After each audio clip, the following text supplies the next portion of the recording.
Time now for Premier's Picks as we bring on the Premier of the province, Premier Brad Wall. How was your afternoon?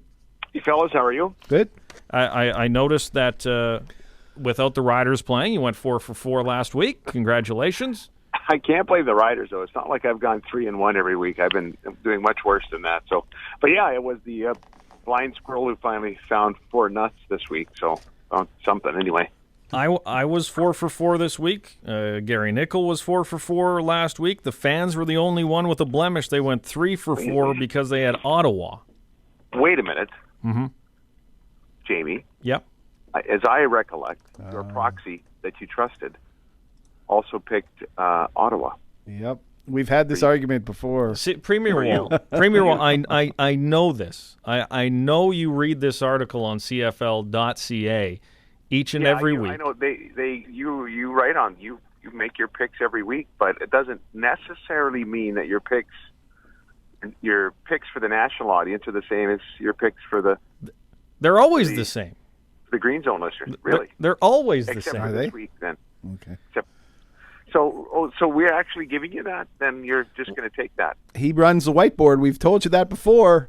He scribbled out the X through the Ottawa and put his name in with Calgary. I came back from vacation. I loathe the whiteboard. I loathe it. I came back from vacation. It was one of the first things I checked out was what they wrote down for Premier's Picks, and I saw Ottawa there. And I'm like, whoa, I did not pick the Ottawa Red Blacks over in Calgary. I would never pick Ottawa in Calgary. The problem with radio is that it's a matter of the public record. And I have public record right here on CFL.ca. Jamie Nye picks the Calgary Stampeders with 50% confidence. I've never heard Premier's Picks on CFL.ca.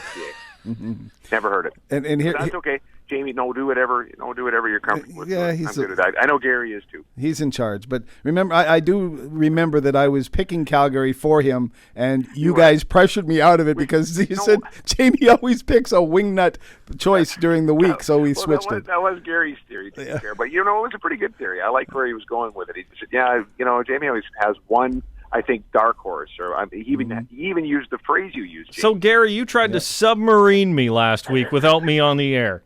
Collusion! I'm calling collusion. Gary, what was that phrase you used that made it believable? I think it actually made, it was the thing that convinced Daryl to, all right, let's give him the Ottawa.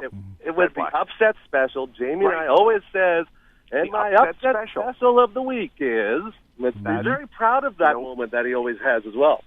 Gary, that was exactly the phrase, and I think that convinced Daryl and I. I was reluctant. I was like, no, let's give him the stamps. Yep. But, hey, Mr. Premier, obviously we didn't expect it to stand because Jamie's very, very tricky in his ways with that stupid whiteboard. I also loathe it like you. Though, if Ottawa had a 1, then he would have said, oh, look, I had a perfect week.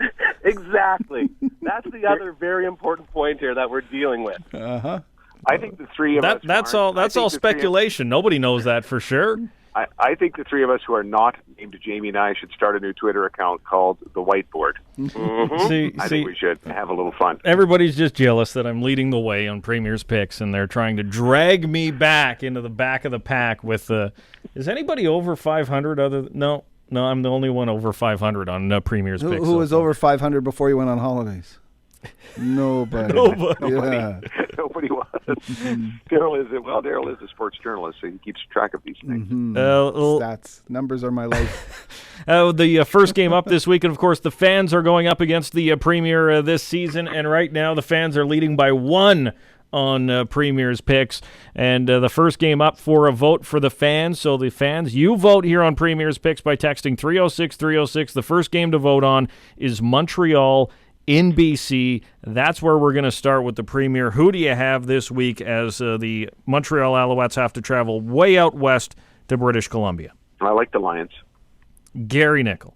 I also like the Lions. I don't have my buddy from the fan zone, the great Scott Vickers, to give me his picks, so I was feeling sort of lonely with these, and he'll probably be mad at me, but I will also take the Lions. Rakeem Cato, everyone's talking about how he's sort of falling off a bit, and I think with that long trip it might be a bit of a difference maker. I did some research on this. The last time the Montreal Alouettes won at BC Place Stadium was 2000. Ooh. So I'm going to go with the BC Lions just based on history and without Anthony And many of those games were with Anthony Calvillo at quarterback. They still couldn't win. So I think there's something up there. As we get to game number 2 of the week, that is Hamilton, the game of the week, I think, the Hamilton Tiger Cats against the Eskimos. Premier Wall. Hamilton is on the road, and so for that reason, I'm picking the Ticats. Oh, okay, so you are picking the Hamilton Tiger Cats. Gary Nickel. Yes. That was a very Gary-esque answer there, Mr. Freemer. I'm proud of you for that one. That was good. I will. I got a headache after making that pick. There's a lot of thinking that went into that. Welcome to my life. Let's go with Edmonton. The Edmonton Eskimos is Gary's pick. I am also going with the Hamilton Tiger Cats. A lot better complete team than the Edmonton Eskimos. Good. They're really good. Oh, it is. They're ticking on all 3 cylinders, defense, special teams, and offense right now. As we move to the Hall of Fame game, Eddie Davis, Gene Mikowski among those who will be honored on Saturday at Mosaic Stadium when the Stampeders are in town against the Rough Riders. Dave Dickinson, the offensive coordinator, also going into the Hall of Fame in the 2015 class. Premier Wall, who do you have on Saturday? Well, first of all, I'm really looking forward to going up for the dinner on Thursday. It's tomorrow, the Hall of Fame dinner. I get to say a few things, and so that'll be quite a privilege to do that, especially on the occasion of Gene's induction and Eddie Davis's too. That'll be a great event. And of course, I'm picking the Riders. Full disclosure. Gary Nickel. What was that? Are you okay? Do we need to call somebody? Jamie, Gary and I like to add a little drama. This is radio, so we got to add as much drama as we can to make that was Anamanapea, and I have no idea what that was. What was about? We don't have our own little newsletters on all the CFL.CAs and all that, Jamie. We're not as important as you when it comes to these things, so we've got to really spice them up. We're trying to make Green Zone as compelling and interesting as the Fan Zone. That's right, Joe. My man, Mr. Premier, once again nailing it. And you know what? You just talked me into it. I'm taking the Riders as well. I'm taking Calgary. After what they saw last week. There was no drama in that pick. That didn't get anyone excited, Jamie. None of the listeners are going, man, that was an exciting pick to Jamie. Okay, let's go to Ottawa and Toronto. I'll try to add some excitement to my pick. But Premier Wall, who do you got between the Red Blacks and the Argonauts? Argonauts. Is Chad Owens back? I'd still pick him, but is he back? Doesn't sound like it. No. Ooh. Well, again, to keep things interesting, and thanks for that great information by Mr. Premier there, I am going to go with Ottawa. Upset special, Jamie. No, Gary. It's Red Blacks. It's all capitals. You have to let it go. I was going to say Rough Riders, so I decided to just go with Ottawa because you never really remember those things sometimes, you know? I'm going with the Toronto Argonauts. Argos. It should be a good night at the Rogers Center if anybody shows up for the football game. Anyways, from last year, maybe Daryl or Jamie know that. Is this true from last year that they actually had a third helmet that was sort of that plaid? They were going to do a plaid helmet, and the players said, no, we are not wearing that. Is that true? I heard it was more the manufacturer was a little late and kind of kiboshed it themselves. Mm-hmm. But they did present it as their third. This was going to be the helmet on the third uniform, and then all of a sudden it was not going to happen. Daryl, is that also what you understand? That's what I was told too, because everybody was waiting for them and they just weren't ready in time. I like the other story better. See, I think that's the story they tell in the Fan Zone. The good thing about the Fan Zone is it's much more entertaining. It's not always based on fact. I think that's fair to say, but it's very compelling. That's very true. They never let. This is actually, I believe, the motto of the Fan Zone is never let facts get in the way of a good story. I'm going to look into that, Mr. Premier, just for you. I'm going to see if there's a little bit of scandal going on with some, players that want to look a little too pretty on the field.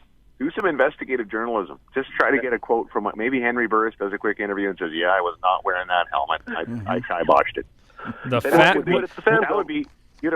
would break a story. You would for sure, by the way, share space with Jamie Nye on the CFL.ca website if you broke that story. So wait, Henry Burris would wear a bra on a Saturday but won't wear a plaid helmet.